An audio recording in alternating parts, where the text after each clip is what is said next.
Saya percaya tidak ada seorang pun di antara kita yang merasa aneh, merasa belum pernah tahu soal pernikahan. Semua kita pasti tahu. Tapi yang hari ini kita akan tahu, saudara, bukan sekedar pernikahan biasa. Tuhan yang kita sembah, namanya Yesus Kristus, itu sangat menekankan dalam kebenarannya soal pernikahan itu. Maka itu satu-satunya buku di dunia ini. Ya, bayangkan, satu-satunya buku di dunia ini yang membahas masalah pernikahan terbanyak itu cuma kitab suci kita. Tidak ada buku lain di dunia yang pernah membahas pernikahan sebanyak kitab suci ini. Jadi bukan cuma satu-satunya kitab suci agama, tapi satu-satunya buku. Diperkirakan di dunia sekarang ada lebih dari 5 juta judul buku. Bayangkan, dari 5 juta judul buku itu hanya satu buku ini yang berbicara banyak tentang pernikahan. Sammy dan Elvin, pernikahan kalian didasari dengan sebuah kebenaran, dan ini undang-undang yang kekal. Satu-satunya pernikahan yang tidak bisa cerai. Bukan cuma tidak boleh loh, tidak bisa cerai. Hanya pernikahan di dalam Yesus.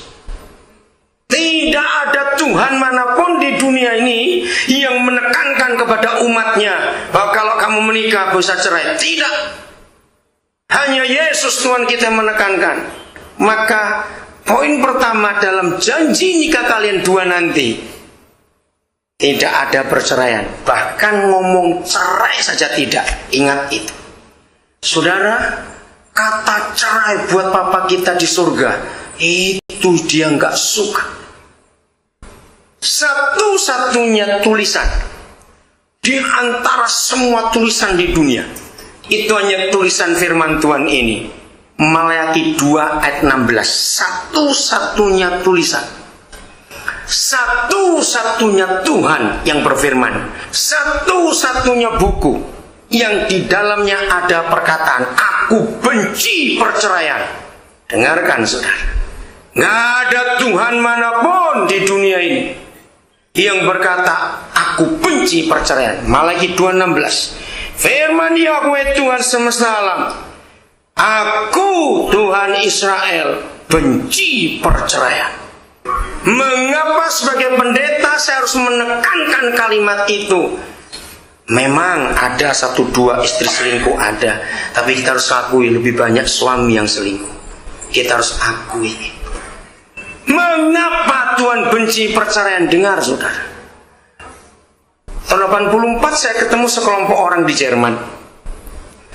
Mereka itu orang-orang humanis.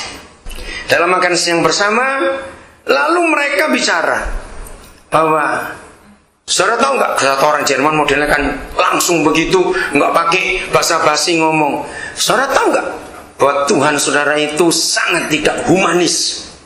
Saya bilang, yang mana? Nah, mereka nyebut ayat itu, Maleakhi 2:16. Nah, seumur hidup saya sebagai pendeta, saya nggak pernah dapat pertanyaan seperti itu, sehingga saya nggak pernah punya jawaban. Karena waktu mereka membaca ayat itu, sebab aku Yahweh benci perceraian, mereka berkata, betapa kejamnya Tuhan saudara. Kalau dua orang itu sudah nggak cocok, masa dipaksa tinggal sama-sama terus? Itu satu hal yang tidak manusiawi. Wah, saudara, terus terang, kalau kita mempelajari humanisme, betul, sangat nggak manusiawi dong. Sudah nggak cocok dipaksa terus. Coba jawab, iya atau tidak? Ya cerai aja. Wah, saya nggak pernah punya persiapan jawaban pertanyaan seperti itu.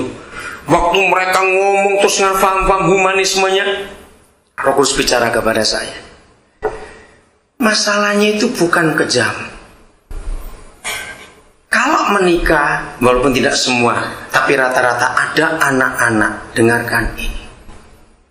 Suami nggak suka istrinya, tinggal aja. Cari pengganti istri lain, banyak kok. Istri gak suka suaminya juga begitu, tinggal aja, cari suami lain juga ada. Dengarkan, kalau ada di antara saudara mau cerai hari-hari ini, hentikan rencana itu. Gak ada gunanya cerai. cerai bukan solusi dalam masalah keluarga kita. Alkitab itu berkata begini, menikah itu nggak pernah ada yang cocok. Ingat itu baik-baik. Lagi sekali, menikah itu nggak pernah ada orang dua langsung cocok, itu nggak bisa. Alkitab berkata kalau kamu menikah ingin dapat yang cocok, Alkitab berkata kawinlah dengan mayat, itu baru cocok. Bayangkan saudara, kalau Alkitab sampai berkata seperti itu kawin dengan mayat baru cocok. Kenapa? Siapapun yang kita nikahi, dengarkan, siapapun yang kita nikahi, percayalah, selama kita menikah dengan manusia tetap akan ada masalah. Ya atau tidak? Jawab baik-baik. Tidak akan kita menikah nggak akan ada masalah. Justru itu perceraian bukan solusi. Karena kalau orang itu nekat cerai dan dia menikah lagi, toh akan menikah dengan orang, nggak mungkin menikah dengan orang-orangan, bukan?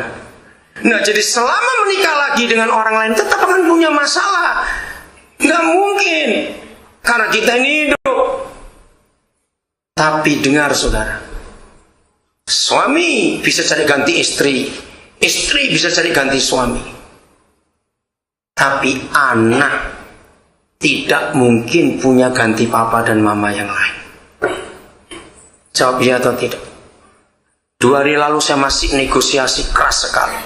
Tanggal 6 Desember saya akan berkati pernikahan. Nah, ini pengantin lagi, itu ditinggal papanya seumur 6 tahun.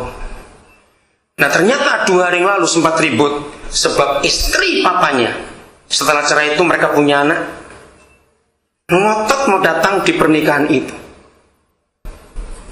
Padahal semua keluarga sama orang jangan datang. Dan pengantin laki pun sudah nggak mau. Pokoknya kalau Ai datang, saya akan ribut. Nah, memang anak ini keras sekali. Saudara, akhirnya saya harus terlibat dengan itu. Itulah akibat perceraian. Melukai. Maaf, saya berkata, kalau ada yang sudah cerai, tapi saudara belum pernah dengar firman ini, cukup sampai di sini. Dan jangan diulang lagi. Tapi yang belum pernah cerai, teruskan pernikahan saudara. Jaga pernikahan baik-baik. Ingat, tidak ada pengganti papa dan pengganti mama. Ya atau tidak?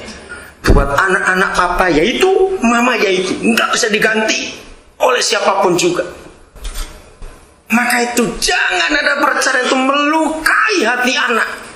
Buat anak-anak saudara, pertanyaan yang paling tidak mereka suka, dan itu seperti hancur hidup mereka ketika mereka dipaksa jawab, kamu mau ikut papa atau ikut mama? Ya atau tidak saudara? Pertanyaan itu menyakiti hati anak betul-betul. Maka itu mengapa Tuhan Yesus berkata, aku benci perceraian. Saudara, sepanjang hidup pernikahan kita, saya tidak tahu siapa yang paling tua dalam pernikahan yang hadir sore ini. Kalau mata saya nggak salah lihat, paling-paling yang paling tua baru 40 tahun menikah. Kalau ada yang lebih 50 tahun, nanti beritahu saya. Berapa puluh tahun pun kita menikah, dengarkan, satu saja yang tidak berhenti, yang lain berhenti. Contohnya, suatu kali kalau kita sudah tua akan berhenti untuk bekerja cari duit, betul? Nggak tahu diri kalau sudah tua kerja duit terus saja, itu mata duitan betul. Maaf, saya cuma ngomong. Yang kedua, seks pun akan berhenti. Kalau sudah tua, seks pun akan berhenti. Nah, kalau seks, anak-anak muda dengarkan ini.